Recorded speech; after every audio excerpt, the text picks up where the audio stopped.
অক্লান্ত মেহনত করে মাথার ঘাম পায়ে ফেলে পয়সা উপার্জন করে আমরা একটা ভালো বাড়ি আর একটা ভালো গাড়ি ক্রয় করি।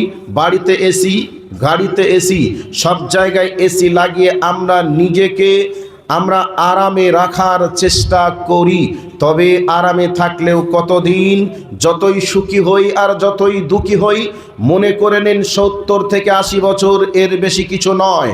কিন্তু যেদিন আমি আপনি কিয়ামতের ময়দানে থাকব, ওই দিন যদি একদিন আটকা পড়ে যায় তাহলে এই দিনটার সমান 50,000 বছর সমান আমাকে আপনাকে হাসরের ময়দানে থাকা লাগবে। এবার বলবেন থাকবো, তার সমস্যা কি? এবার শুনে নেন সমস্যাটা কি। বিশ্বনবী জনাবে মুহাম্মদুর রাসূলুল্লাহ সাল্লাল্লাহু আলাইহি ওয়াসাল্লাম বলছেন, সেই হাসরের ময়দানে মানুষের মাথা থেকে মাত্র 1 মাইল দূরে সূর্য অবস্থান করবে।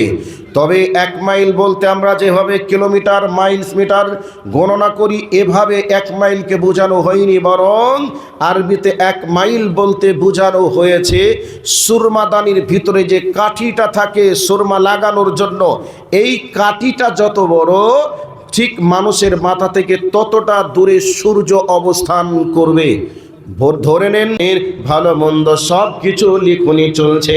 পৃথিবীর মানুষের চোখে ফাঁকি দেওয়া যাবে, আপনার সিসি ক্যামেরাকে ফাঁকি দেওয়া যাবে।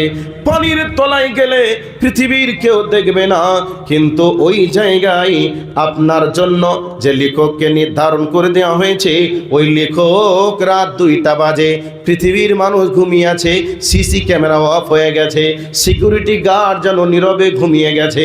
এই অবস্থায় যদি আপনি অন্যায় করেন, আপনার আর আমার জন্য যেই গার্ড সিকিউরিটি নির্ধারণ করেছে কলম নিয়ে রেডি হয়ে আছে।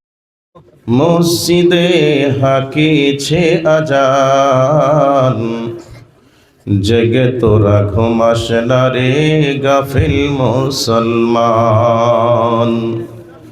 জেগে তোরা ঘুমাস না রে অবুঝ মুসলমান।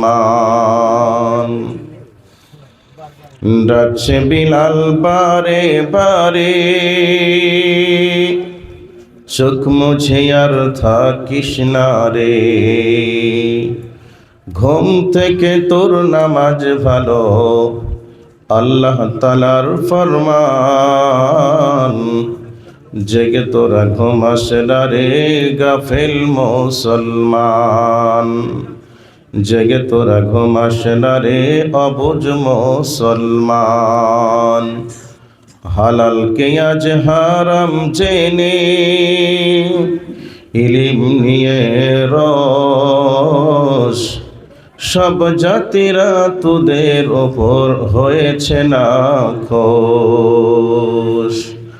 পীরথানেরই মানত ছাড়ো, মা বোনদেরই পর্দা করো, দুহাত তুলে আল্লাহ বলো ঘোচাও অপমান, জেগে তোরা ঘুমাস না রে গাফিল মুসলমান, জেগে তোরা ঘুমাস না রে অবুঝ মুসলমান, জেগে তোরা ঘুমাস না রে নাদান মুসলমান।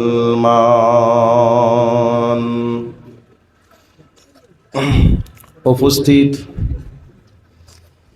চলমান সভার নির্বাচিত সুযোগ্য সভাপতি সাহেব, উপস্থিত আকাশের তারকা সাদৃশ উলামায়ে কেরাম, সামনে বসে থাকা ইসলাম পিপাসিত শ্রোতা মণ্ডলী, পর্দার অন্তরালী অবস্থানরতা আমার জননীর জাতি মা ও বোনেরা, সমস্ত রকমের প্রশংসার যিনি মালিক তিনি হলেন আমাদের রব।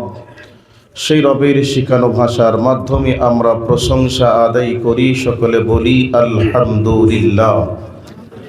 তারই পরে পরে শান্তি বর্ষিত হোক মহাবিশ্বের মহামানব আশরাফুল আম্বিয়া মেহবুবে কিবরিয়া নবী মুহাম্মদুর রাসূলুল্লাহ সাল্লাল্লাহু আলাইহি ওয়াসাল্লামের উপর আল্লাহুম্মা আমিন। ভাই, আপনাদের সম্মুখে পবিত্র কোরআন থেকে 2টি সূরা থেকে 2খানা আয়াতে কারিমা হাদিসে নবাবী থেকে একখানা সহি সানাদে বর্ণিত একখানা হাদিসের টুকরা বিশেষ পরিবেশন করেছি। কোরআন এবং হাদিসকে সামনে রেখে একটা গুরুত্বপূর্ণ বিষয়ের উপরে তত্ত্ববহুল আলোচনা করার চেষ্টা করব ইনশাআল্লাহ। ভাইয়া, আমরা এসেছি আল্লাহর কাছ থেকে, আমরা আবার চলে যাব আল্লাহর কাছে। আমরা ছিলাম না, থাকবও না, মিডিলে কিছুদিন অবস্থান করছি। যেদিন আমরা এসেছিলাম পরনে কোনো কাপড় ছিল না, সেই দিনে নিজে কোনো পরিষ্কার পবিত্র হতেও পারি নাই। অন্যের সাহায্য নিয়ে আমাকে আপনাকে সকলকেই পরিষ্কার এবং পবিত্র হতে হয়েছে। অন্যজন কাপড় পরিধান করিয়েও দিয়েছে। তো আমরা যেদিন চলে যাব এই পৃথিবী ছেড়ে, সেই দিনে নিজের পোশাকটাও আমি পরতে পারবো না, আপনিও পারবেন না। ওই পোশাকটাও অন্য কেউ পরিয়ে দিবে। সেদিনেও পরনে তেমন কোনো পোশাক থাকবে না। তার মানে বোঝা গেল, খালি হাতে এসেছি, খালি হাতেই যাব। কোনো কিছু সম্পদ নিয়ে আসেও নি, কোনো সম্পদ নিয়ে যাবও না। খালি হাতেই আমাকে আপনাকে ফিরে যেতে হবে সেই মহান প্রভুর কাছে। এ পৃথিবীতে আল্লাহ সুবহানাহু ওয়া তাআলা আমাদেরকে শুধু সম্পদ উপার্জনের জন্যই পাঠিয়েছেন এমনটা নয়। তবে যে সম্পদ উপার্জন করতে হবে না এটাও না। সম্পদ দুনিয়ায় চলার জন্য এটা প্রয়োজন। কিন্তু আজকে আমরা এই পৃথিবীতে যার জন্য এসেছি, আল্লাহ সুবহানাহু ওয়া তাআলা যার জন্য পাঠিয়েছেন, এটা আমাদের জন্য বর্তমান সময়ে নিটফল জিরো হয়ে দাঁড়িয়েছে। বরং আমরা দুনিয়ার যেটা প্রয়োজন চলার জন্য, সেটাকে আমরা জরুরি প্রয়োজন মনে করেছি। যেটা প্রয়োজন সেটাকে আমরা জরুরি প্রয়োজন মনে করেছি। কাজেই আল্লাহ সুবহানাহু ওয়া তাআলা তিনি আমাদেরকে পাঠিয়েছেন একমাত্র উদ্দেশ্য, ওমা খালাকতুল জিন্না ওয়াল ইনসা ইল্লা লিয়াবুদুন।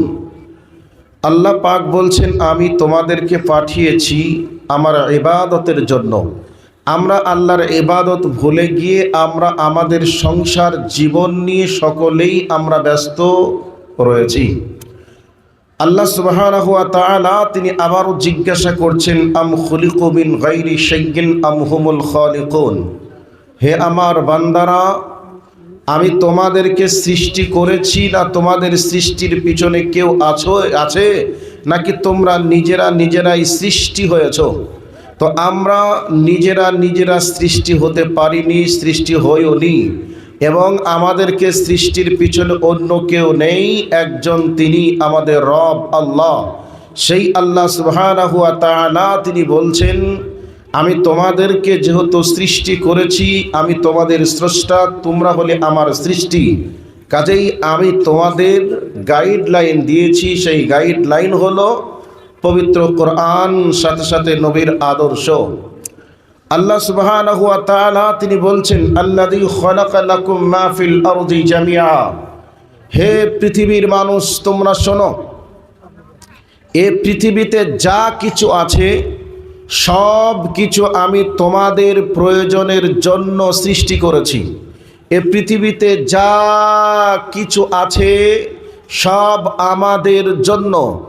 আর আল্লাহ সুবহানাহু ওয়া তাআলা আমাদেরকে সৃষ্টি করেছেন আল্লাহর জন্য। এবার আল্লাহর জন্য সৃষ্টি করেছে মানে আল্লাহকে কি ভোট দিয়ে ক্ষমতায় বসাতে হবে এই জন্য? জি না। আল্লাহ সুবহানাহু ওয়া তাআলা আমাদেরকে সৃষ্টি করেছেন তার ইবাদতের জন্য। আর আমরা বর্তমানে আমাদের প্রয়োজনের জন্য আল্লাহ সুবহানাহু ওয়া তাআলার সৃষ্টি জীবকে, সকল প্রয়োজনীয় জিনিসকে আমরা আমাদের জন্য ব্যবহার করছি। কিন্তু আল্লাহ যার জন্য আমাদেরকে সৃষ্টি করেছেন, এই জায়গা থেকে আমরা সকলেই ফিরে এসেছি।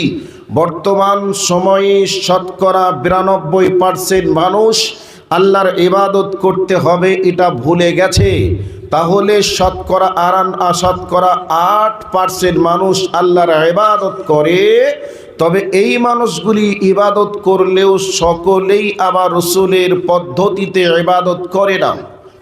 আবার কেউ যদি রসুলের পদ্ধতিতে ইবাদত করেও আবার তাদের রুজি রুটির ব্যাপারে অনেকটাই সমস্যা আছে।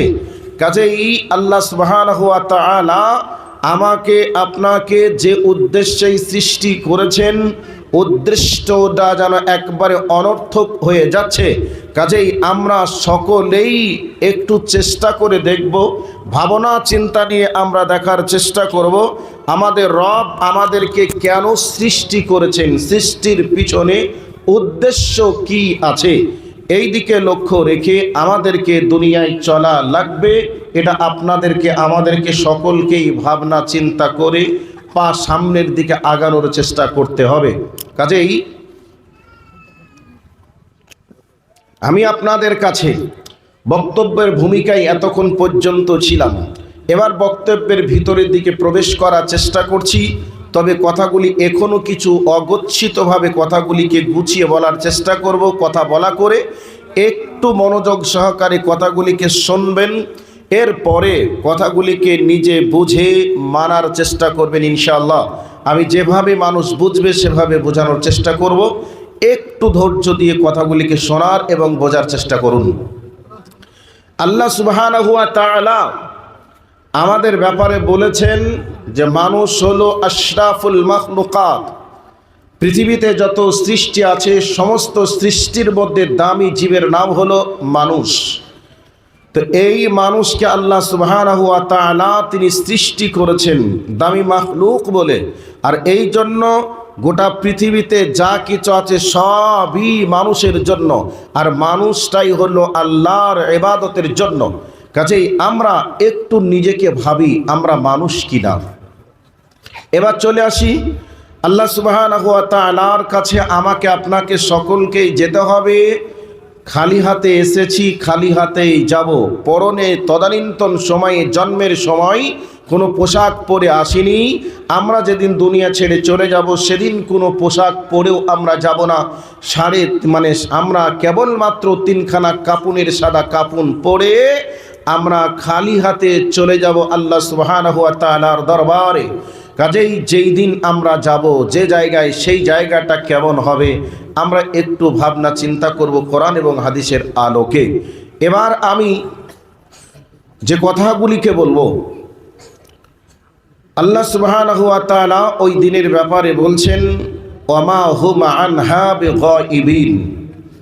এই কথাটাকে একটু ভালো করে বোঝার চেষ্টা করুন। আজকে আপনাদের বাৎসরিক একটা সভা, এই সভাকে সাফল্যের পিছনে মাদ্রাসা কর্তৃপক্ষ অনেক মেহনত চালিয়েছেন এবং এই মেহনতকে কেন্দ্র করে আজকে আপনাদের উপস্থিতি। তো এই মেহনতটা কেমন ছিল?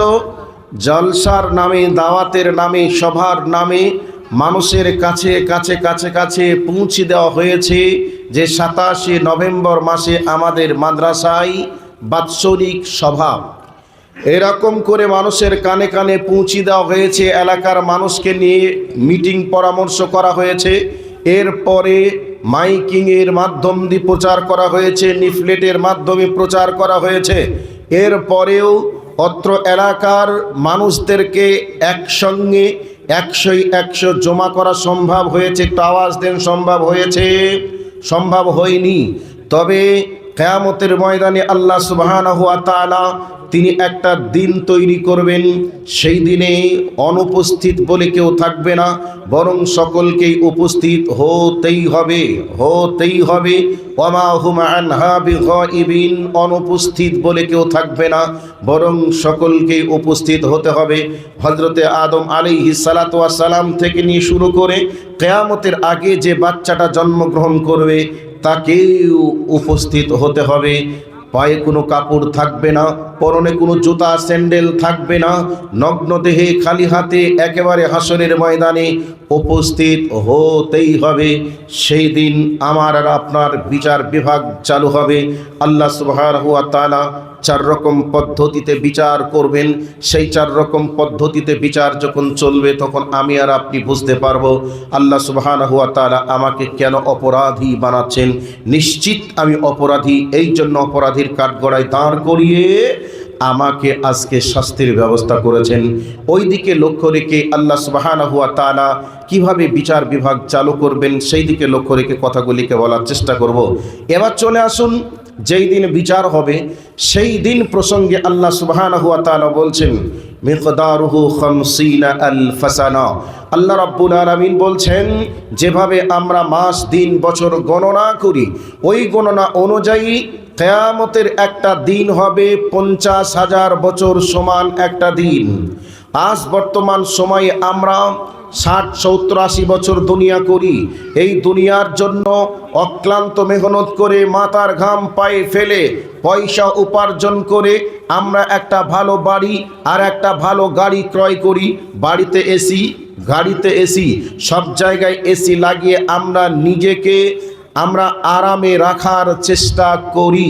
তবে আরামে থাকলেও কতদিন, যতই সুখী হই আর যতই দুঃখী হই মনে করে নেন 70 থেকে 80 বছর, এর বেশি কিছু নয়।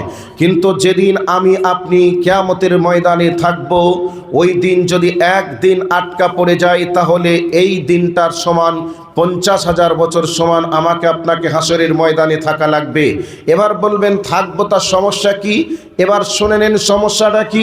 বিশ্বনবী জনাবে মুহাম্মদুর রাসূলুল্লাহ সাল্লাল্লাহু আলাইহি ওয়াসাল্লাম বলছেন সেই হাসরের ময়দানে মানুষের মাথা থেকে মাত্র 1 মাইল দূরে সূর্য অবস্থান করবে।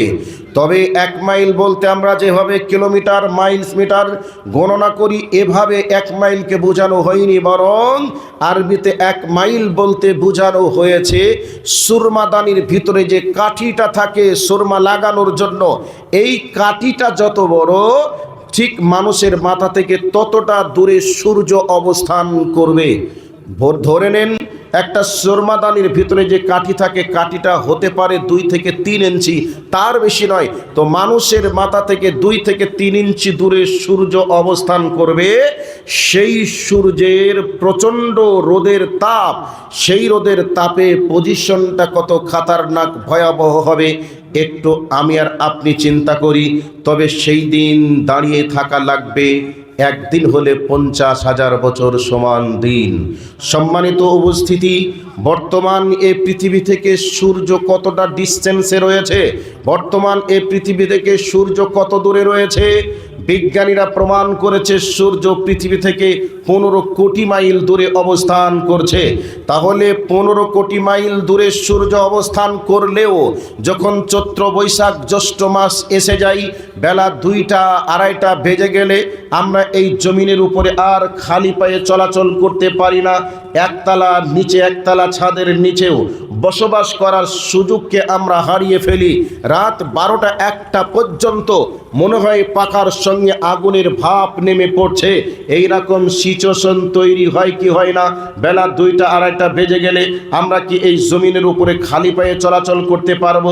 বিশেষ করে যেই রাস্তার উপরে পিচ দেওয়া থাকবে, ঢালাই রাস্তা বা ছাদের উপরে, আমরা কেউ কি 5টা মিনিট খালি পায়ে দাঁড়িয়ে থাকার সুযোগ দিতে পারবো?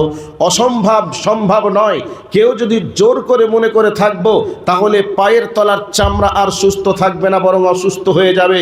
তাহলে 15 কোটি মাইল দূরে সূর্য অবস্থান করার পরেও যদি পজিশনটা এত খাতারনাক ভয়াবহ হয়, তারপরে সে রোদের তাপ কতক্ষণ আসে? মনে করে নেন 6টায় সূর্য ওঠে, তবে সূর্যের প্রখরতা, তাপ তীব্রতা বাড়তে 6টা থেকেই শুরু হয় না, বরং বাড়তে গেলেও 8টা পর্যন্ত সময় লাগবে। তো 8টা থেকে নিয়ে এই দিকে মনে করে নেন সন্ধ্যা 6টায় সূর্য ডুববে, তবে সন্ধ্যা 6টা পর্যন্ত রোদের তীব্রতা থাকে না, বরং কমে যায়। ধরে নিলাম 8টা, মানে 4টা পর্যন্ত। মিডিলের সময় কতক্ষণ গেল? মোটামুটি ধরে নিলাম 8 ঘন্টা। তো এই 8 ঘন্টা, 10 ঘন্টা রোদের তাপে আমরা যদি রাত 12টা 1টা 2টা পর্যন্ত একতলা ঘরের নিচে যদি আমরা বসবাস করার সুযোগকে হারিয়ে ফেলি, তবে যেই দিন মানুষের মাথা থেকে 1 মাইল দূরে 3 ইঞ্চি 4 ইঞ্চি দূরে সূর্য অবস্থান করবে, সেই দিন নিয়ে আমার আর আপনার কি কোনো ভাবনা চিন্তা হয়েছে? আমরা আমাদের ছেলে মেয়েকে লেখাপড়া করিয়ে আমরা ভাবি ডাক্তার, মাস্টার, ইঞ্জিনিয়ার, প্রফেসর বানিয়ে আমার ছেলের জন্য বিলাসবহুল একটা আপনাদের গুয়াহাটি শহরে বাড়ি থাকবে, বাড়িতে এসি লাগানো থাকবে, গাড়িতে এসি থাকবে, বাথরুমেও এসি থাকবে। তবে এই এসি নিয়ে আমরা ভাবনা চিন্তা করি এতটুকুই, গরমের হাত থেকে কমপক্ষে বেঁচে শান্তিতে রাত্রিতে ঘুমাতে পারবো, এই চিন্তা চেতনায় আমরা সকলেই ব্যস্ত রয়েছি। কিন্তু যেই দিনে 50,000 বছর সমান একটা দিন হবে, মাত্র 2 থেকে 3 ইঞ্চি দূরে সূর্য থাকবে, এই দিনের জন্য আমরা আমাদের ছেলেকে কি গাইড দিতে পেরেছি, আর আমরাই বা কি প্রস্তুতি নিতে পেরেছি? আমাদেরকে একটু ভাবনা চিন্তা করা লাগবে। সেই সূর্যের রোদের প্রচণ্ড তাপে তীব্রতার কারণে মানুষের মাথার মগজগুলি গলে গলে টকবক টকবক করে ফুটবে, নাক দিয়ে আর কান দিয়ে বাহির হতে শুরু করবে, জিহ্বাটা নাভি পর্যন্ত এসে যাবে। এই রকম সিচুয়েশন তৈরি হবে, আর হাসরের মাঠ মিলে একটাই আওয়াজ, পানি আর পানি, চিৎকার করে মানুষ সেদিন কাঁদবে। সেই দিন আমার আর আপনার বিচার বিভাগ চালু হবে। আল্লাহ সুবহানাহু ওয়া তাআলা 4 রকম পদ্ধতিতে বিচার করবেন। এবার সেই 4 রকম পদ্ধতিটা জটিল ও কঠিন কত বড় হতে পারে, সেই দিকে লক্ষ্য রেখে কোরআন এবং হাদিসকে সামনে রেখে কথাগুলিকে বলার চেষ্টা করছি। আপনি বক্তব্যটা শুনে গলার সুর ভালো নয় এই ভাবনা চিন্তা করে যেন কমপক্ষে চলে যায়েন না, আপনি একটু অপেক্ষা করেন, আপনার মনের ভিতরে কিছু খোরাক দেব বলে আশা করছি ইনশাআল্লাহ। আল্লাহ সুবহানাহু ওয়া তাআলা তিনি বলছেন, বান্দা শোনো, তোমার আমি মুখ দান করেছি, এই মুখ আমি পবিত্র করে বানিয়েছি, পবিত্র মুখ দিয়ে আমি অপবিত্র কোনো খাদ্য তুলতে দেইনি। ওই বিষয়ে কথা বলতে গেলে অনেক সময় লাগবে, ছোট্ট করে বলে দিই। আল্লাহ সুবহানাহু ওয়া তাআলা সূরাতুল কফের মধ্যে বলছেন, মা ইয়ালফিদু মিন কাউলিন ইল্লা লাদাইহি রাকিবুন আতীদ। আল্লাহ পাক বলছেন, বান্দা তুমি যেই কথাটা মুখ দিয়ে বার করবে ওই কথাটাই আমার কাছে রেকর্ড হিসেবে জমা থাকবে। কাজেই আমি আর আপনি যেই কথাটা বলছি বা বলবো, এই কথাটা বলার সাথে সাথেই মহান প্রভু আল্লাহর কাছে রেকর্ড হয়ে থাকবে। এই কথাটার হিসাব আপনাকে ওই হাসরের ময়দানে জটিল ও কঠিন দিনে দেওয়া লাগবে। এর জন্য আমাদের যিনি কাছের আপন মানুষ নবী মুহাম্মদুর রাসূলুল্লাহ সাল্লাল্লাহু আলাইহি ওয়াসাল্লাম ওই দিনটার ব্যাপারে সতর্ক দিয়েছেন। তিনি বলেছেন, হে আমার উম্মতেরা তোমরা শোনো, মান কানা ইউমিনু বিল্লাহি ওয়াল ইয়াউমিল আখির ফালইয়াকুল খায়র আও লিয়াসমুত। প্রিয় নবী মুহাম্মদুর রাসূলুল্লাহ সাল্লাল্লাহু আলাইহি ওয়াসাল্লাম বলেন, তোমরা যদি পরকাল আছে এটা যদি বিশ্বাস করো এবং আল্লাহ সুবহানাহু ওয়া তাআলা তোমার রব এটাকে তুমি যদি বিশ্বাস করো, তাহলে তুমি যখন কথা বলবে তখন ভালো কথা বলবে, আর ভালো কথা বলতে না পারলে কমপক্ষে মুখ দিয়ে কিছু বলার চেষ্টা করিও না, বন্ধ রাখিও। কারণ নবীজি জানেন যে মুখ দিয়ে যেই কথাটাই বলবে ওই কথাটার হিসাব তোমাকেই দিতে হবে। তো এমন কথা বলিও না যেই কথা বললে তোমার হিসাব দেওয়া জটিল ও কঠিন হবে। কাজেই আমাদের চামড়ার মুখ দিয়ে যা আসে তাই আমরা বলার চেষ্টা করি। তবে আজকে কমপক্ষে এটা ভেবে নেন যে আমার মুখের চাবিটা যেন আমার কাছেই থাকে, মিস্টার ইবলিশের কাছে নয়। আপনার চাবি যদি আপনার কাছেই থাকে, প্রয়োজন হবে চাবিটা আপনিই খুলবেন। আর চাবি যদি ইবলিশের কাছে থাকে তাহলে অনর্থক কথা বার হবে, আর বার হলে এই কথার হিসাব আপনাকে দেওয়া লাগবে। তাহলে মুখটাকে কন্ট্রোল করার দায়িত্ব আমার আপনার। মুখ দিয়ে কোনো কথা বলবো না যে কথার হিসাব আমি দিতে পারবো না। কাজেই মুখটাকে কন্ট্রোল করা লাগবে। একটা পয়েন্ট আপনাদেরকে দেওয়ার চেষ্টা করলাম। এবার চলে আসি নাম্বার 2। আল্লাহ রাব্বুল আলামিন বলেন, اليوم نختم على أفواههم وتكلمنا أيديهم وتشهد أرجلهم بما كانوا يعملون بما كانوا يكسبون আল্লাহ রাব্বুল আলামিন বলেন, সেই কিয়ামতের কঠিন দিনে, যেই দিনে মানুষের মাথা থেকে 1 মাইল দূরে 3 ইঞ্চি 4 ইঞ্চি দূরে সূর্য অবস্থান করবে, ওই দিনে মহান প্রভু আল্লাহর সামনে আমাকে আপনাকে দাঁড়িয়ে থাকা লাগবে। সেই দিনে এমন কারোর ক্ষমতা থাকবে না পাটা একটা পা সামনের দিকে আগিয়ে নিয়ে যাই, কারোর এমন কুদরত থাকবে না আমি পাটা 1 পা পিছনের দিকেই নিয়ে যাই। অতএব আল্লাহ রাব্বুল আলামিনের কাছে দাঁড়িয়ে থাকা লাগবে। ওই দিনে বিশ্বনবী মুহাম্মদুর রাসূলুল্লাহ সাল্লাল্লাহু আলাইহি ওয়াসাল্লাম বলেন, তোমার জীবনের 5টা বিষয়ে মহান প্রভু আল্লাহর কাছে হিসাব দেওয়া লাগবে। তার মধ্যে 1 নম্বর হলো আন উমরিহি ফিমা আফনাহু। সেই জটিল এবং কঠিন দিনে আল্লাহ রাব্বুল আলামিন তোমার হিসাব নেবেন। হে আমার বান্দা, তোমার জন্ম থেকে মৃত্যু পর্যন্ত এই লম্বা একটা সময় আমি দিয়েছিলাম, এই সময়টি কোথায় কিভাবে পার করেছো তার হিসাব দেওয়া লাগবে। কঠিন দিনে সেই মহান প্রভু আল্লাহ যখন হিসাব নেবেন, আমরা যারা সময় এখানে ওখানে অতিবাহিত করেছি, চায়ের দোকানে, মদের বারে, পতিতালয়ের আড্ডাখানায়, এই করে করে মানুষ যারা সময় জীবনকে অতিবাহিত করেছে, ওই মানুষগুলি কতটা বিপদের মধ্যে দাঁড়িয়ে যাবে একটু ভাবনা চিন্তা করা লাগবে। নাম্বার 2, আল্লাহর নবী এই দিনে আর একটা জিজ্ঞাসা করবেন, তার ব্যাপারে বলেছেন। তার মধ্যে আর একটা হলো জিজ্ঞাসা করা হবে আন শাবাবিহি ফিমা আবলাহ। নবী আমার বলছেন, সেই জটিল এবং কঠিন দিনে জিজ্ঞাসা করা হবে, হে যুবক, যেই যৌবনকালটা ছিল, যেই যৌবনকালে রক্ত প্রত্যেকটা শিরা উপশিরায় চলমান ধাবমান, এই চলমান ধাবমান রক্তর জোরে তুমি ছোটকে স্নেহ করনি, বড়কে শ্রদ্ধা করনি, নিচু উঁচুকে তুমি একই চোখে দেখেছ, তুমি বড় ছোট পার্থক্য বুঝনি। এইরকম তোমার নওজোয়ানি একটা যৌবনকাল ছিল, ও যৌবনকালের হিসাবটা তুমি আমার কাছে দাও। এরকম জটিল এবং কঠিন দিন হবে। ওই দিনে মহান প্রভু আল্লাহর কাছে হিসাব বিভাগ চালু হয়ে যাবে। সেই জটিল এবং কঠিন দিনে এবার হিসাবটা কেমন হবে ভালো করে শুনে নেন। আল্লাহ রাব্বুল আলামিন বলেন, আল-ইয়াউমা নাখতিমু আলা আফওয়াহিহিম ওয়া তুকাল্লিমুনা আইদিহিম ওয়া তাশহাদু আরজুলুহুম বিমা কানু ইয়াকসিবুন।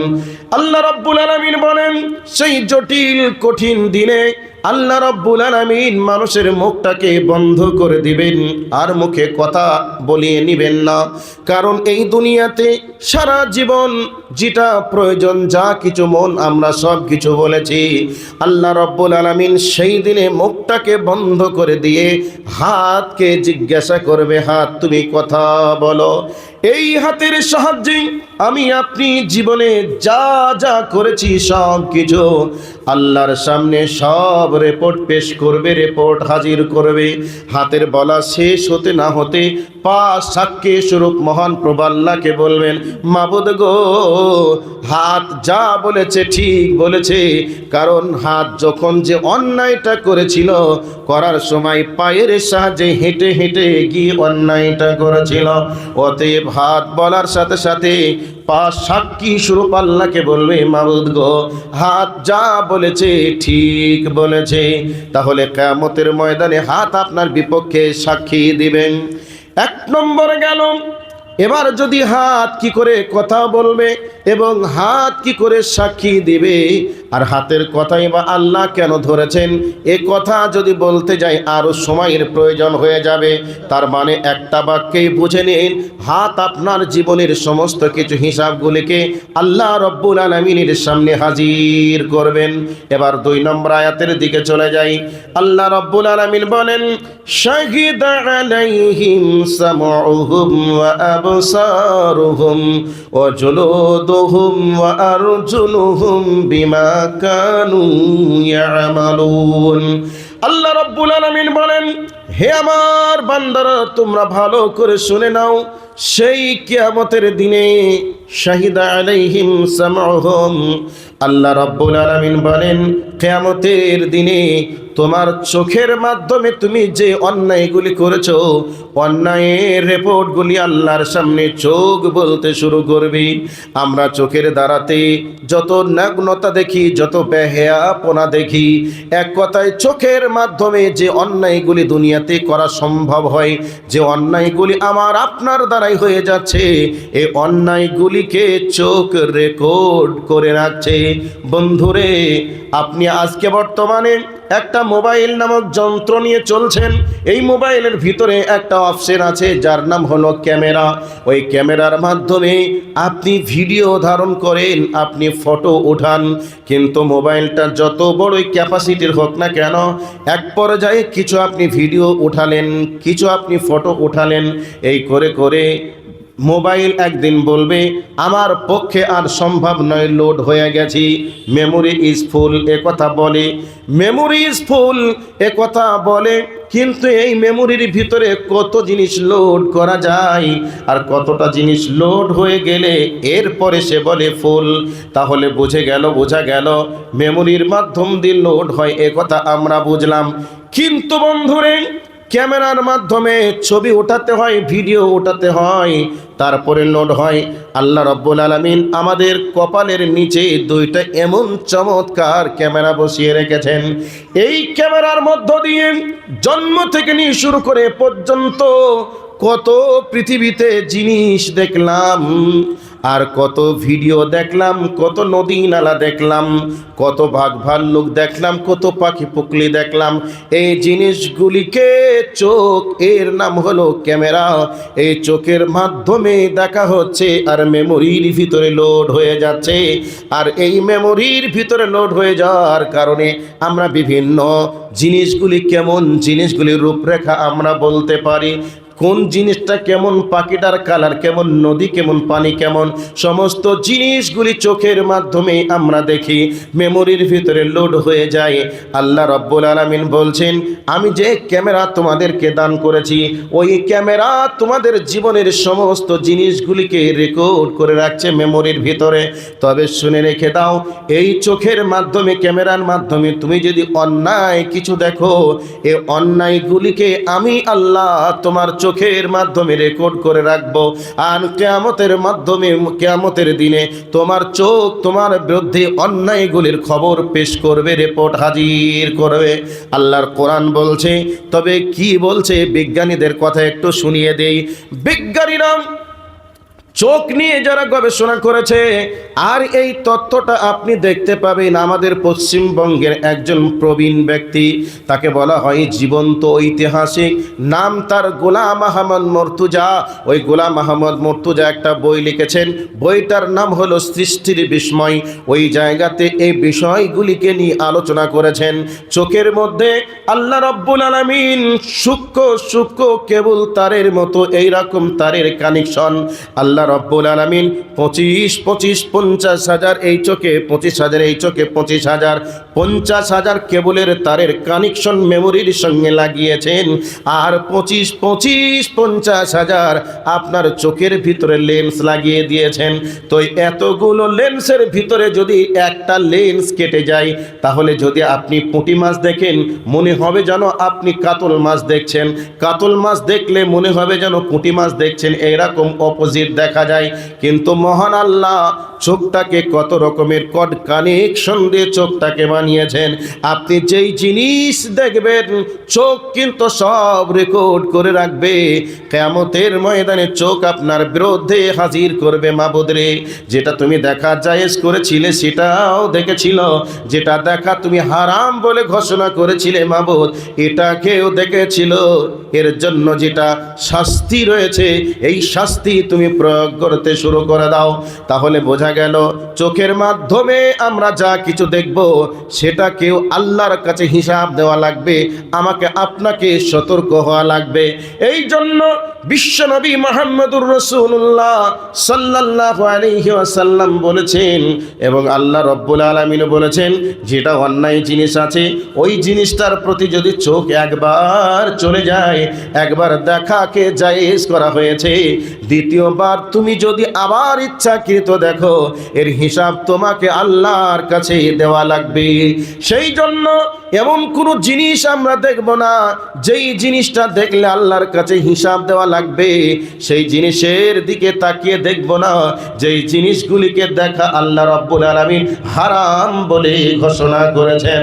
তার মানে একটা বিষয়কে ক্লিয়ার করে নেন, চোখ আপনার বিপক্ষে, আল্লাহ রাব্বুল আলামিনের সামনে হিসাব দিবে, তবে ওই জিনিসগুলি আমরা দেখব না যেই জিনিসগুলোর ব্যাপারে আল্লাহ এবং তার নবী সতর্কবাণী করেছেন। এবার চোখ আপনার বিপক্ষে, হাত আপনার বিপক্ষে, পা আপনার বিপক্ষে, আল্লাহ রাব্বুল আলামিন তারপরে বলছেন ওয়াসামউহুম, আল্লাহ রাব্বুল আলামিন যে কান দিয়েছে রে, এই কান পর্যন্ত জীবনে যত রকমের আপনি অবৈধ জিনিস শ্রবণ করবেন, গীবতের কথা, পরনিন্দার কথা, পরচর্চার কথা, এবং যত গান আপনি শুনবেন, যত রকমের অন্যায় শুনবেন, সমস্ত কিছু কান রেকর্ড করে করে করে করে রেখে দিবে। কিয়ামতের ময়দানে আপনার আমার কান আল্লাহর সামনে আমাকে আপনাকে অপরাধীর কান গণায় দাঁড় করিয়ে দিবে।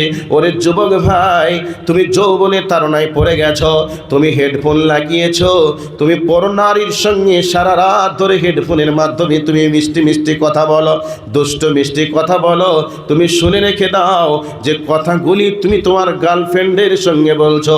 ও যুবতী বোন, আপনাকে বলি, আপনি যে নোংরা নোংরা কথাগুলি আপনার বয়ফ্রেন্ডকে আপনি বলছেন, এই কথাগুলি সব আল্লাহ রাব্বুল আলামিনের সামনে কান রিপোর্ট পেশ করবে।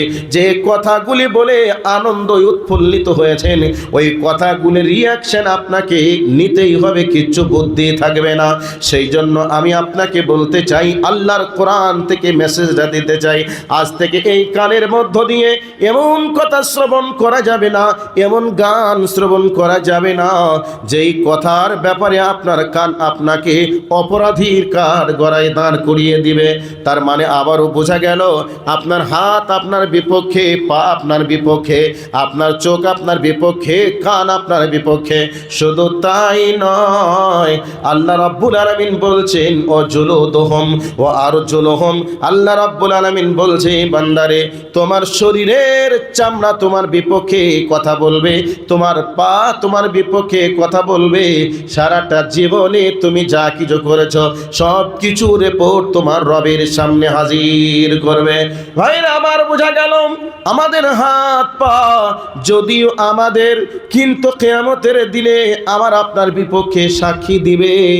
এবার আমরা সেদিন বলবো, হাত তুমি ছিলে বলে তো অন্যের গালে থাপ্পড় লাগিয়েছিলাম, সুদের টাকা গুনেছিলাম, পর নারীকে স্পর্শ করেছিলাম, অমুককে বুমবিম করে হত্যা করেছিলাম। তুমি যদি না থাকতে তাহলে তো আমি অন্যায়গুলি করতে পারতাম না। আর আজকে তুমি আমার বিরুদ্ধে রিপোর্ট দাও, অভিযোগ করো। এই অবস্থায় হাত আপনার বিরুদ্ধে কমেন্ট করবে আর বলবে, হে আমার মালিক, তুমি শুনে রেখে দাও, যেদিন তোমার জন্য আমি দুনিয়াতে ছিলাম, তুমি যেভাবে চালিয়েছিলে সেভাবেই আমি চলতে বাধ্য হয়েছিলাম। অতএব আল্লাহ রাব্বুল আলামিন আজকে তোমার অধীন থেকে সরিয়ে নিয়েছে, আর আমার রব আমাকে কথা বলার পারমিশন দিয়েছে। অতএব তোমার দ্বারাতে তুমি যে অন্যায়গুলি করেছিলে আমার মাধ্যমে, আজকে আমার রব আমাকে বলার জন্য আজকে অনুমতি দিয়েছে।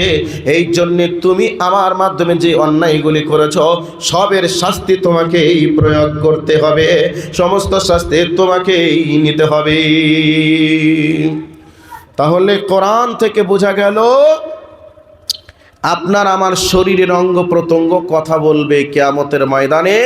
আমি আর আপনি কত বড় অপরাধী এটাকে সেদিন বোঝাবে, পরিষ্কার হয়ে যাবে। আর বর্তমান সময়ে আমরা যে অন্যায়গুলি করছি, এই অন্যায় হাত পা মুখ দ্বারা যে অন্যায়গুলি করছি, এর বিষয়ে যদি আজকে আমাদের সবাই জেনে যেত, তাহলে আমার ছেলে বউ পর্যন্ত আমার কাছে থাকতো না যে আমি কতটা খাতারনাক অপরাধী। তবে এই অন্যায় দিয়ে যদি দুর্গন্ধ বার হতো, পায়খানা যেমন একটা দুর্গন্ধ ময়লা, ঠিক তেমনি আমরা এমন কিছু কথা বলি যে কথাগুলি পায়খানার থেকেও দুর্গন্ধ ময়লা।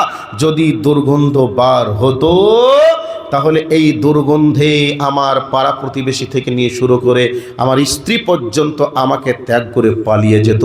শুধু দুর্গন্ধ বার হচ্ছে না এই জন্য পালিয়ে যায় না, কিন্তু হাসরের ময়দানে এ কত বড় খাতারনাক, সেদিনকে সব কিছু প্রকাশ হয়ে যাবে, কিচ্ছু করার থাকবে না। কাজে আমরা আমাদের হাত পা মুখ আমরা একটু কন্ট্রোল করে ব্যবহার করি, আমাকে আপনাকে যেন অপরাধীর কাঠগড়ায় না দাঁড় করায়। কাজে এতক্ষণ ধরে একটা বিষয়কে আমি ক্লিয়ার করলাম যে আমাদের শরীরের অঙ্গ প্রত্যঙ্গ কিয়ামতের মাঠে আমাদের বিপক্ষে সাক্ষী দিয়ে জাহান্নামের বাসিন্দা বানাবেন। তবে সেই কিয়ামতের ময়দানটা কত বড় জটিল ও কঠিন, সেই জটিল ও কঠিন দিনে এভাবে হিসাব চলবে। 1 নম্বর পয়েন্ট ক্লিয়ার হলো। নাম্বার 2 নম্বরে চলে যাচ্ছি। একটু ধৈর্য ধরুন। আপনারা বিরক্ত হচ্ছেন মনে হচ্ছে তো বিরক্ত কেনই বা হবেন না, রাত 1টা বাজতেও চলল। এবার চলে আসুন আর একটা পয়েন্ট আপনাদেরকে দেওয়ার চেষ্টা করছি। আল্লাহ রাব্বুল আলামিন বলেন, ইয়াওমা তুহাদ্দিসু আখবারাহা বিআন্না রাব্বাকা আওহা লাহা। আল্লাহ রাব্বুল আলামিন বলেন, কিয়ামতের ময়দানে তোমার জন্য সাক্ষী দিবে যে জায়গায় দাঁড়িয়ে তুমি যে অন্যায়টা করেছ, সেই জায়গা তোমার বিরুদ্ধে সাক্ষী দিবে। তার মানে হলো জমিন সেদিন কথা বলবে। জমিনকে রব্বুল আলামিন জিজ্ঞাসা করবেন, জমিন তুমি বলো আমার এই বান্দা তোমার উপরে দাঁড়িয়ে বসে শুয়ে রাত্রে দিনে কি কি করেছে তুমি বলো।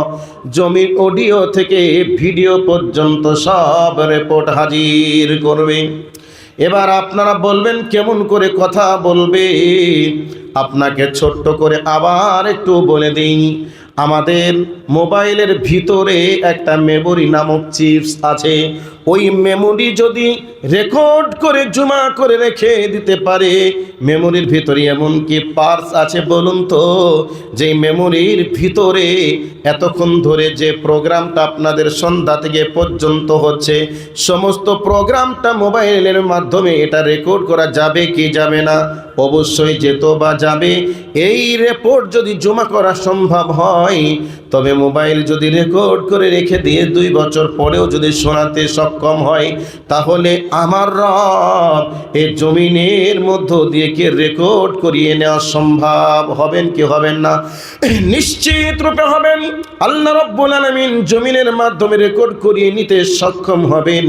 এই জন্য যারা মাটি নিয়ে গবেষণা করে, ভূতত্ত্ববিদ যারা রয়েছে, ভূবৈজ্ঞানিক যারা রয়েছে, তারা বলেছেন মাটির ভিতরে এমন 5টা বৈশিষ্ট্য রয়েছে। সেই 5টা বৈশিষ্ট্যের মধ্যে একটা বৈশিষ্ট্য হলো মাটি ধারণ ক্ষমতা রাখে, মাটি অডিও ভিডিও সব কিছু রেকর্ড করে রাখতে পারে। এবার তারা কোথা থেকে কিভাবে পেল? কোরআনের এই আয়াতকে, নবীজির একটা হাদিসকে নিয়ে তারা গবেষণা করেছেন। এবার হাদিসে কি বলা হয়েছে? বিশ্ব নবী আমার বলছেন, ফাত্তাকুদ দুনিয়া ওয়াত্তাকুন নিসা। নবী আমার বলেছে, হে আমার উম্মতের দল, তোমরা দুনিয়াকে ভয় করো, তারপরে নারীদেরকে ভয় করো, মহিলাদেরকে ভয় করো। তবে মহিলাদেরকে ভয় করতে বলেছেন, এটা বাস্তব কথা।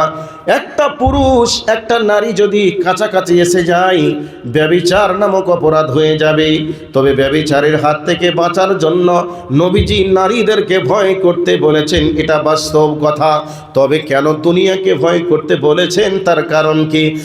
দুনিয়াকে এই জন্য ভয় করতে বলেছেন, দুনিয়ার উপরে আপনি যেটা করব দুনিয়া সব কিছু রেকর্ড করে রাখবে। এই জন্য বিশ্বনবী আমার দুনিয়াকে ভয় করতে বলেছেন। আমার রব বলেন, ইয়াউমা তুহাদ্দিস আখবারহা বিআন্না রাব্বাকা আওহা লাহা। আমার রব বলছেন, হে আমার বান্দারা, তোমরা জমিনের উপরে যে কাজ যেথায় করবে, জমিন অডিও থেকে ভিডিও পর্যন্ত সব রেকর্ড করে তোমার জন্য হাজির করবে। কিয়ামতের ময়দানে জমিনকে বলা হবে, জমিন তুমি বলো মাওলানা ইবাদুল্লাহ, তোমার উপরে রাত 12টায় কি করেছিল বলো। গোটা পৃথিবীর মানুষ ঘুমিয়ে গিয়েছিল, প্রচণ্ড ঠান্ডা রাত, গোটা পৃথিবীর মানুষ ঘুমিয়ে গিয়েছিল। এই ঠান্ডা রাতে কুয়াশাতে যেন পৃথিবীতে অন্ধকার করে দিয়েছিল। ঠান্ডা, প্রচণ্ড ঠান্ডার কারণে, কুয়াশার অন্ধকার করার কারণে এই অবস্থায় গোটা পৃথিবীর মানুষের চোখে ফাঁকি দিয়ে এই দিনে কি কি অন্যায় করেছিল বলো। কার মেয়ের কাছে গিয়েছিল, কার ঘরে চুরি করেছিল তুমি বলো। জমিন সমস্ত কিছু রেকর্ড আল্লাহ রব্বুল আলামিনের সামনে হাজির করে দিবেন। সেইভাবে আমরা একটু বাস্তব দিয়ে বোঝার চেষ্টা করি। আমরা অনেক মানুষ আছি, চুরি যখন করে নিলাম, পৃথিবীর কোনো মানুষ যদি দেখতে না পারে তাহলে আমরা নিজেকে অপরাধী মনে করি না, এবং আমরা সেদিন নিজে মনে ভেবে যাই যে কেউ দেখলো না, আমি অপরাধী কিনা, আমি বেঁচে গেলাম। এইরকম ভাবনা চিন্তা অনেকের ব্রেনের ভিতরে থাকে। তবে ভালো করে শুনে নিন, আমাদের রব যিনি, তিনার ব্যাপারটা ভালো করে শুনে নিন। আল্লাহ রব্বুল আলামিন জমিনকে বলবে, জমিন তুমি অডিও ভিডিও সব চালু করে দাও। সেই দিনে মানুষেরা অডিও কথাগুলিকে শুনে, রেকর্ড শুনে আল্লাহকে বলবে, মাবুদ রে, জমিন মনে হচ্ছে যেন এগুলি আমার ব্যাপারে ভুল রিপোর্ট দিচ্ছে, এগুলি তো আমার নয়, এরকম কথা বলার সুযোগ পেয়ে যাবে। তবে এবার আপনাকে বলে দিই, আমার বাম পাশে যিনি বসে আছেন আজকের সবার সভাপতি সাহেব, এই সভাপতি সাহেব উনি প্রবীণ মানুষ, উনি একজন গ্রামের মসজিদের জামে মসজিদের ইমাম। ওই ইমাম সাহেবের বাড়িতে আমার মতো 1 কুইন্টাল ওজনের একটা মোটা বুদ্ধির চোর যেন ওনার বাড়িতে চুরি করার উদ্দেশ্যে বাড়িতে প্রবেশ করলো। এই অবস্থায় চুরি করতে যখন গেল, হাতে একটা অস্ত্র আছে। এবার উনি দেখলেন হাতে অস্ত্র আছে, এখন যদি আমি কিছু বলতে যাই হয়তো আমাকে অস্ত্র দিয়ে আঘাত করে মেরে দিবে, শেষ করে দিবে। প্রাণের ভয়ে কোনো কিচ্ছু কথা না বলে চুপ চুপ করে ফেল করে দেখে নিলেন কি পোশাক পরে, গায়ে কি পোশাক তার পরনে ছিল, কি কি জিনিস নিচ্ছে সব কিছু তিনি দেখছেন। কিন্তু প্রাণের ভয়ে মেরে দেবে এই ভয়ে তিনি কথা বলছেন না। চুরি করে চোর চলে গেল। ফজরের সময় মসজিদে নামাজ পড়ানোর পরে ইমাম সাহেব বলছেন, ও আমার সমাজের মুসল্লিরা, আপনারা একটু বসে যান। গত রাত্রিতে অমকের বিটা অমক আমার বাড়িতে এসেছিল চুরি করার জন্য। আমার ঘরে যা যা ছিল সব যেন চুরি করে নিয়ে চলে গেছে। এবার জনগণ বলছে তার প্রমাণ কি আছে? উনি বলছেন আমি নিজে দেখেছি। জনগণের কথা শুনে চোরকে ডাকি হাজির করা হলো। চোরকে বলছেন, তুমি কি মৌলানা সাহেবের বাড়িতে বা সভাপতি সাহেবের বাড়িতে তুমি কি এই জিনিসগুলি চুরি করে নিয়ে গিয়েছ? চোর তখন বলবে, না আমি নিয়ে যাইনি, তবে আমি যে এসেছিলাম তার প্রমাণ কি আছে?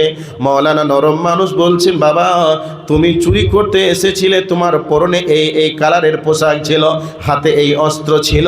এই অবস্থায় চোর বলবে, না না আমি চুরি করতে আসিনি। মৌলানা বলবে, না বাবা তুমি এসেছিলে। এই অবস্থায় চোর বলবে, আমি এসেছিলাম। যদি এতটাই যদি আপনার কনফিডেন্স হয় তবে এখন কেন বলছেন, তখন কেন আমাকে বলেনি? এই যুক্তি দেখাবে কি দেখাবে না? এবার যখন যুক্তি দেখালো, ইমাম সাহেব বলছেন, বাবারে আমি যদি মিথ্যাই বলে থাকি, চলো আমার ঘরের দেওয়ালের দিকে ইশারা করে বলছে, ওই ঘরের দেওয়ালের দিকে তাকিয়ে দেখো কি লাগানো আছে। যখন দেখছো ওখানে ক্যামেরা বসানো আছে, তাহলে নিশ্চয় আমার অডিও ভিডিও সব রেকর্ড হয়ে গেছে। চোরের 56 ইঞ্চি বুকটা আর 56 ইঞ্চি থাকবে না, সঙ্গে সঙ্গে তার মুখে জড়তা এসে যাবে, চেহারায় মলিনতা এসে যাবে। এইরকম সিচুয়েশন তৈরি হয় কি হয় না?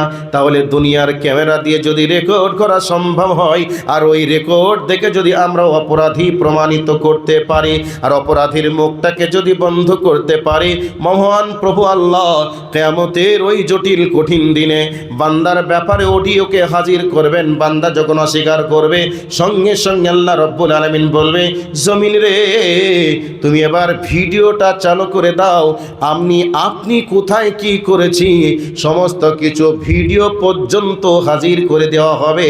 বুদ্ধি কিচ্ছু থাকবে না, বাঁচার কোনো রাস্তা থাকবে না। আমরা মানুষের চোখে ফাঁকি দিয়ে সুদের টাকা গোপনে লেনদেন চালাই, মানুষের চোখে ফাঁকি দিয়ে অন্যের সম্পদকে আমরা চুরি করে নিই, আর মনে মনে ভাবি কেউ দেখলো না, কেউ জানলো না। আমরা মানুষের চোখে ফাঁকি দিয়ে নারী পুরুষ ব্যভিচার নামক অপরাধটা নির্জনে করে চলে আসি, কিন্তু পৃথিবীর কেউ দেখলো না। তবে শুনে রেখে দেন, আপনি যে অবস্থায় যে কাজটা যেথায় করছেন সমস্ত কিছু রেকর্ড হচ্ছে। এই রেকর্ড থাকবে কিয়ামতের ময়দানে, আপনাকে আমাকে অডিও থেকে ভিডিও পর্যন্ত সব দেখিয়ে দেওয়া হবে। তাহলে এমন কিছু কাজ করা যাবে না যেই কাজটা আপনার আমার গোপন তথ্যটা জমিন রেকর্ড করে কিয়ামতের ময়দানে হাজির করে অপরাধীর কার গড়ায় দাঁড় করাবে। এবার এটা বলতে গেলে আরো সময়ের প্রয়োজন ছিল, আমি শেষ করে দিয়ে 3 নম্বরে চলে যাই। এবার 3 নম্বর হলো, আল্লাহ রাব্বুল আলামিন বলেন, হে আমার পৃথিবীর বান্দা বান্দিরা, তোমরা শুনে নাও, তোমরা হলে আমার সৃষ্টির মধ্যে সেরা জীব। এ পৃথিবীর মধ্যে যারা দামি জ্ঞানী বিচক্ষণ মানুষ হয়, তাদের জীবনীকে লেখা হয়। সে জীবনে কয়টা বই লিখেছে, কি বই লিখেছে, সব কিছু তার জীবনের সব কিছু তার লেখা থাকে। ঠিক তেমনি ভাবে আল্লাহ রাব্বুল আলামিনের কাছে আমরা হলাম দামি জীব, সৃষ্টির সেরা। এই জন্য আমাদের জীবনীকে ইতিহাসকে লেখার জন্য আমাদের রব রাইটার নিযুক্ত করে দিয়েছেন, লেখক নির্ধারণ করে দিয়েছেন। সেই লেখকের নাম হলো কিরামান কাতিবিন। কিন্তু কিরামান কাতিবিন নাম নয়, বরং তাদের 2 জন ফেরেশতার ডিউটির নাম দেওয়া হয়েছে। তার মানে হলো আমার আপনার জীবনের ভালো মন্দ সব কিছু লিখুনি চলছে। পৃথিবীর মানুষের চোখে ফাঁকি দেওয়া যাবে, আপনার সিসি ক্যামেরাকে ফাঁকি দেওয়া যাবে। পানির তলায় গেলে পৃথিবীর কেউ দেখবে না, কিন্তু ওই জায়গায় আপনার জন্য যে লেখককে নির্ধারণ করে দেওয়া হয়েছে, ওই লেখক রাত 2টা বাজে, পৃথিবীর মানুষ ঘুমিয়ে আছে, সিসি ক্যামেরা অফ হয়ে গেছে, সিকিউরিটি গার্ড যেন নীরবে ঘুমিয়ে গেছে। এই অবস্থায় যদি আপনি অন্যায় করেন, আপনার আর আমার জন্য যেই গার্ড সিকিউরিটি নির্ধারণ করেছে কলম নিয়ে রেডি হয়ে আছে, আমি আপনি জিথায় যে কর্ম করছি সমস্ত কিছু এই ক্যামেরাতে, মানে এই অপরাধীদের কাঠগড়ায় দাঁড় করানোর জন্য এই যে ফেরেশতা নিযুক্ত করেছেন, তিনারা লিপিবদ্ধ করে জমা করে রাখছেন। তার মানে বোঝা গেল আমাদের জন্য যে লেখক নির্ধারণ করেছে, তিনারা কলম নিয়ে রেডি হয়ে আছে। আমি আপনি যা করব সব লেখনির মাধ্যমে জমা করে রাখা হবে। 3 নম্বরকে ক্রস করে দিয়ে 4 নম্বরটায় চলে যায়। আল্লাহ রাব্বুল আলামিন তিনি বলছেন, বান্দারে এতক্ষণ তোমার হাত কথা বলেছে, পা কথা বলেছে, কান কথা বলেছে, চোখ কথা বলেছে, তোমার শরীরের চামড়া কথা বলেছে, এতক্ষণ জমিন রেকর্ড করে জমা করে রেখেছে কিরামান কাতিবিন, অর্থাৎ লেখক লিখে রেখে দিয়েছে। এবার তুমি শুনে নাও, বাদ দিয়ে দাও। আমি হলাম এমন রব, আল্লাহু সামিউম বাসীর। আল্লাহ রাব্বুল আলামিন বলছেন, বান্দা তুমি কি কথা বলছো, এ কথাটা আমি নিজ কানে শুনতে পাই। তুমি কোথায় কি করছো, আমার নাম বাসীর, আমি নিজে সচক্ষে দেখতে পাই। এই জন্য আল্লাহ রাব্বুল আলামিন বলেন, ইন্নাহু আলিমুম বিযাতিস সুদূর। আল্লাহ রাব্বুল আলামিন বলেন, বান্দারে অদৃশ্যের জিনিস পর্যন্ত আমি দেখতে পাই, যেটা তোমাদের মাইক্রোস্কোপ যন্ত্র ফেল হয়ে যায়, যেটা মাইক্রোস্কোপ যন্ত্রের মাধ্যমে তোমরা দেখো খালি চোখে, যেটা দেখতে পাও না, তবে মাইক্রোস্কোপ যন্ত্র ফেল হয়ে যেতে পারে। তার থেকেও যদি ক্ষুদ্র ক্ষুদ্র ক্ষুদ্র কেউ যদি ভাগ করে দেওয়া হয়, এরপরে যেটা হয় এটাকেও আমি দেখতে পাই, এর খবরটা আমি আল্লাহ জানতে পারি। তবে এর একটু খোলাসা বলে দেই, আমি আর আমার স্ত্রী শীতের দিনে একই লেপের তলে একই বালিশে মাথা লাগিয়ে শুয়ে আছি। স্ত্রীর যেন মনে কি একটা লুকোচুরি খেলছে, কি বলবো, আমারও যেন মনের ভিতরে একটা কি যেন লুকোচুরি খেলছে, স্ত্রীকে বলবো। এখন স্ত্রীর কথাটা স্বামী জানে না, স্বামীর কথাটা স্ত্রী জানে না, কিন্তু রব বলছেন, বান্দারে তোমার মনের ভিতরে কি যেন লুকোচুরি খেলছে, তোমার স্ত্রী না জানলে, তোমার স্বামী না জানলে, ওই লুকোচুরির খবরটা আমি আল্লাহ জানতে পারি। তুমি যেথায় যে অবস্থায় যেই কর্ম করো না কেন, মানুষকে খুশি করার জন্য করো না কেউ, আর আল্লাহকে ভয় করার জন্য, মানুষকে দেখানোর জন্য করো নাকি, এর ব্যাপারের খবরটা পর্যন্ত পৃথিবীর মানুষ দেখতে জানতে ভুল করলেও করতে পারে, কিন্তু আমি এমন একটি রব, এর ব্যাপারে আমার কোনো রকম ভুল হয় না, আমার দেখতেও কোনো রকমের মিস হয় না, আমার দেখাতে কোনো ধাদসা আসে না। তুমি যা কিছু করবে আমি নিজ চোখে দেখব, আর আমি আল্লাহ নিজে কানে শুনবো। আর একটু বলে দিই, আল্লাহ রাব্বুল আলামিন তিনি কেমন পাওয়ারফুল রব, আর একটু ভালো করে শুনে নেন। এমনিতে আমাবস্যার রাত মানে অন্ধকারে রাত হয়, এরপরে আকাশে মেঘ, এরপরে আরো অন্ধকার হয়, এরপরে একটা কালো পিঁপড়ি আরো অন্ধকার কালো কালো পাহাড়ের বা পাথরের উপর দিয়ে যদি হেঁটে হেঁটে চলে যায়, এরপরেও যদি টুপ টুপ টুপ টুপ করে বৃষ্টি পড়ে, এরপরেও আল্লাহ রাব্বুল আলামিনের চোখে ওই কালো পিঁপড়িটা কোটি কোটি কিলোমিটার দূর থেকেও আল্লাহ রাব্বুল আলামিনের চোখে পড়ে, এবং ওই পিঁপড়ের পায়ের যে আওয়াজ হয়, ওই পিঁপড়ের পায়ের আওয়াজ পর্যন্ত আল্লাহ রাব্বুল আলামিনের কানে পৌঁছে যায়। এরকম পাওয়ারফুল রব, সেই পাওয়ারফুল রবের সামনে সেদিন বিচার চলবে, আর সেই পাওয়ারফুল রব সেদিন আপনার বিপক্ষে বলবে, বান্দা তুমি এই কাজ করেছিলে আমি নিজে দেখেছিলাম, তুমি এ কথা বলেছিলে আমি নিজ কানে শুনেছিলাম, তাহলে বাঁচার কি কোনো রাস্তা আছে, বাঁচার কি কোনো পথ আছে? এমন কাজ আমরা করব না যে কাজ করলে আল্লাহ দেখে অসন্তুষ্ট হবে, আর এমন কথা আমরা বলবো না যে কথা শুনে আল্লাহ রাব্বুল আলামিন অসন্তুষ্ট হবেন।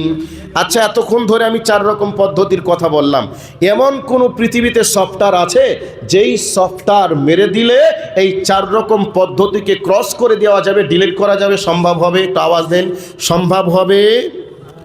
আমার মোবাইলে কেউ কিছু গোপন জিনিস ধারণ করে রেখেছে, আমি এমন কিছু অন্যায় করেছি, সেই অন্যায়টা আমার এই মোবাইলে কেউ ধারণ করে রেখেছে বা আপনারা ধারণ করে রেখেছেন, তা আমার ব্রেন বলছে আমার গোপন তথ্য মোবাইলে আছে, এটা যদি সোশ্যাল মিডিয়ায় ভাইরাল হয়ে যায় তাহলে আমার কেরিয়ার ধ্বংস হয়ে যাবে, মানুষের কাছে আমার মান সম্মান একেবারে মাটির সঙ্গে মিশে যাবে।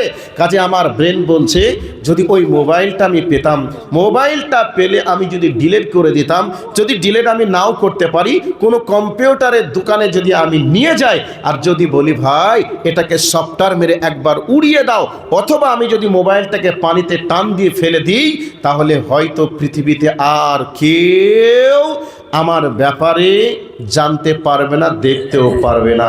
এটা সম্ভব। তবে এইরকম কোনো কি প্রযুক্তি আছে, এইরকম কি কোনো রকমের অস্ত্র আমাদের কাছে আছে, এইরকম কি কোনো সফটওয়্যার আমাদের কাছে আছে যেই সফটওয়্যার মেরে দিলে আমার জীবনের এই 4 রকম পদ্ধতি নিয়ে যা আলোচনা করলাম এটাকে উড়িয়ে দেওয়া সম্ভব হবে? কথা বলা লাগবে, পারবে? পৃথিবী কত উন্নত, এখানে হচ্ছে আপনাদের পূব শ্যামলবাড়ি মাদ্রাসা, এখান থেকে 2000 কিলোমিটার দূরে আমেরিকা, ওই 2000 কিলোমিটার দূরে একটা শহরকে টার্গেট করে মিসাইল মেরে দিল। এই পৃথিবী উন্নত মানের কারণে 2000 কিলোমিটার দূর থেকে মিসাইল মেরে দেওয়ার কারণে ওই শহরকে বিল্ডিংকে ধ্বংস করা, মানে বিল্ডিংকে ধ্বংস করে দেওয়া সম্ভব হলেও হতে পারে। তাহলে এই প্রযুক্তির মাধ্যমে 2000 কিলোমিটার বড় একটা শহরকে ধ্বংস করে দেওয়া যাবে। তবে আপনার আর আমার জীবনের যে আমল নামা আল্লাহ কোড করে রাখছেন, এটাকে এমন কোনো সফটওয়্যার আছে, এমন কোনো প্রযুক্তি আমাদের কাছে আছে যেটা ডিলিট করে দেওয়া সম্ভব হবে? কথা বলছেন না কেন? সম্ভব হবে? হবে না।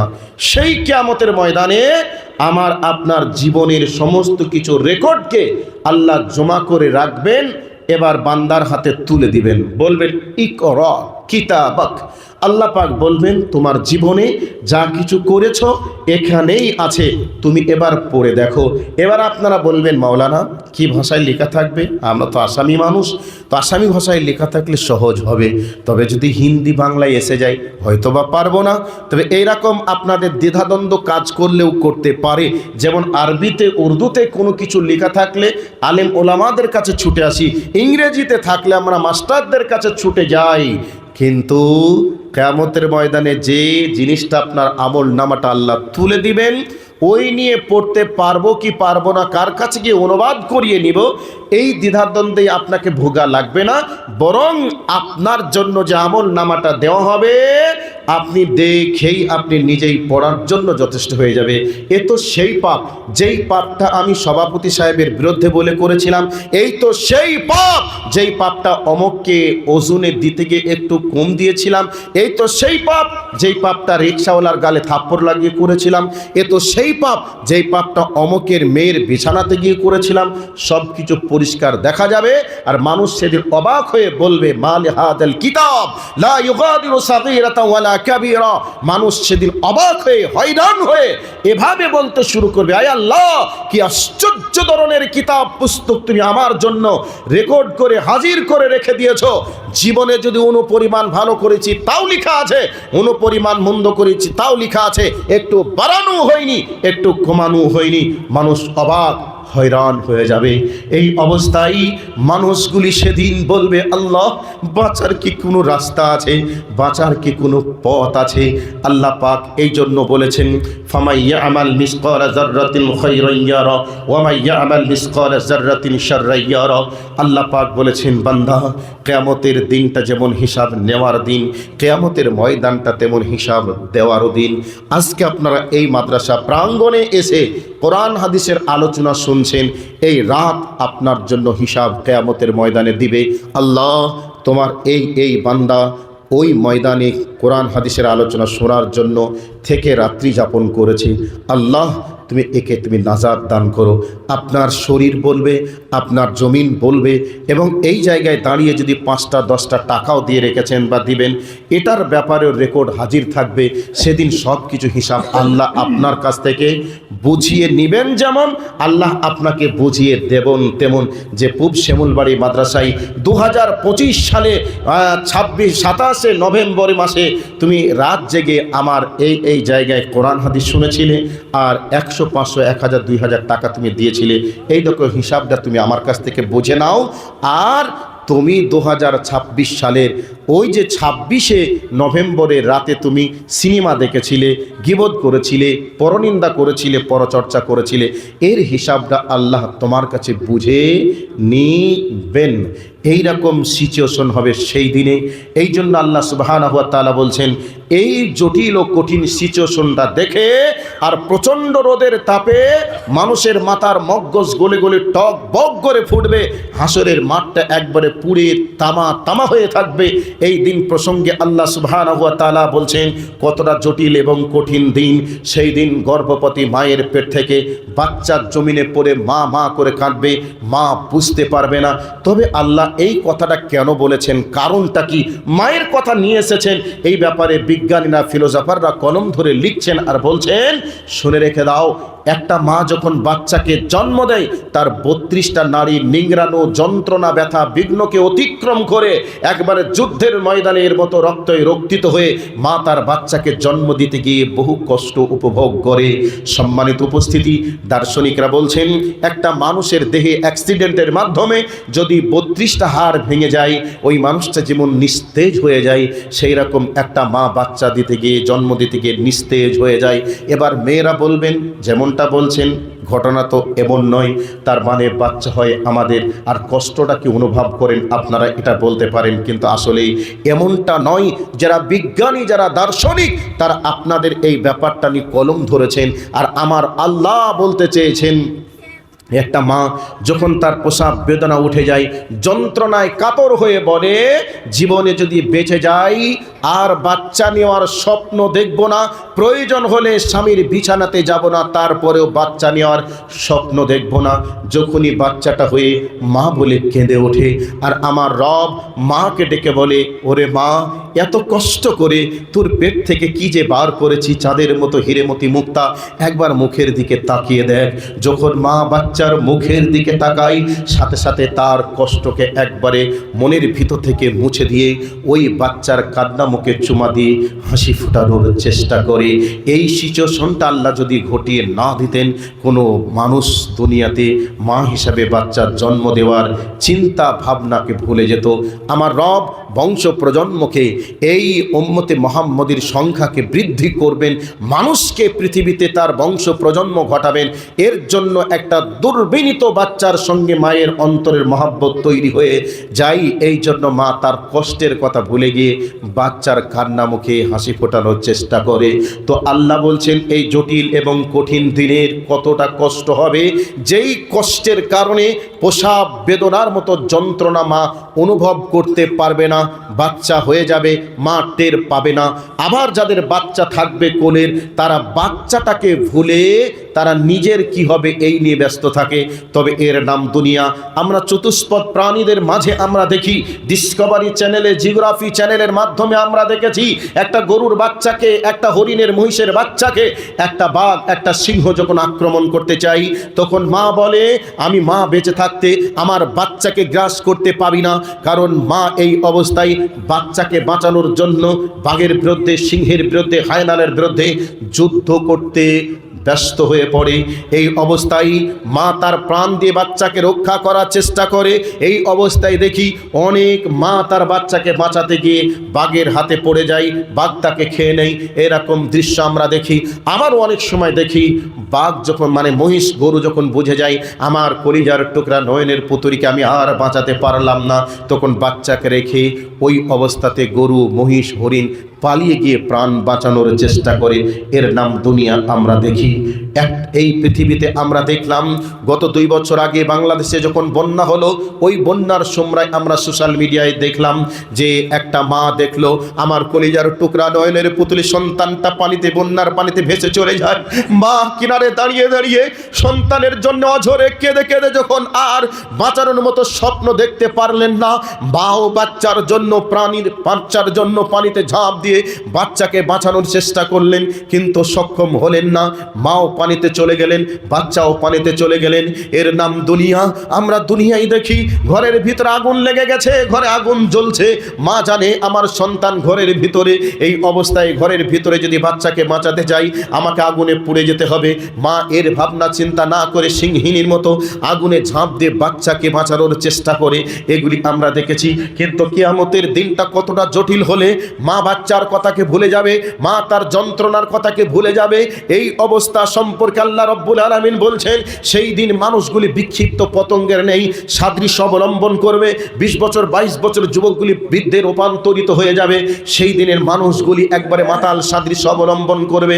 আল্লাহ পাক বলছেন ওমা হুম বিসুকারা। আল্লাহ পাক বলছেন হে আমার মানুষ বান্দারা তোমরা শোনো, কিয়ামতের দিনটা সেদিন মানুষ নিশাদার দ্রব্য পান করে মাতাল হবে না, বরং ওয়ালাকিন্না আযাবাল্লাহ আযাবাল্লাহি শাদীদ। সেই দিন কিয়ামতের ভয়াবহ জটিল ও কঠিন সিচুয়েশন দেখে মানুষগুলি সেদিন মাতাল হয়ে যাবে। সম্মানিত উপস্থিতি, ওই দিন প্রসঙ্গে আপনাদের কাছে যা আলোচনা হলো, এখান থেকে শিক্ষা নিয়ে ওই জায়গা থেকে বাঁচার আমাকে আপনাকে সুযোগ এখনো পর্যন্ত আছে, তৈরি করা লাগবে। কাজে আমরা সকলে কোরআন এবং হাদিসের দিকে ফিরে আসি। সম্মানিত উপস্থিতি, সময় অধিক হয়ে গেছে, পার হয়ে গেছে, আমি আর সামনের দিকে বাড়াচ্ছি না। আল্লাহ রাব্বুল আলামিনের কাছে দোয়া করি, আল্লাহ সে জটিল এবং কঠিন দিনে আমাকে সহ যারা এখানে উপস্থিত আছে তামাম পৃথিবীর মুসলিম উম্মাহকে তুমি বাঁচার সুযোগ দান করো। সকলে বলি আমিন। সকলে এই মহা বিপদ থেকে আমরা বাঁচার জন্য চেষ্টা করি। সকলে বলি আল্লাহুম্মা আমিন। শেষ করে দেব। 2000 মানুষের ঘরে ঘরে যা চাঁদা কালেকশন করছি।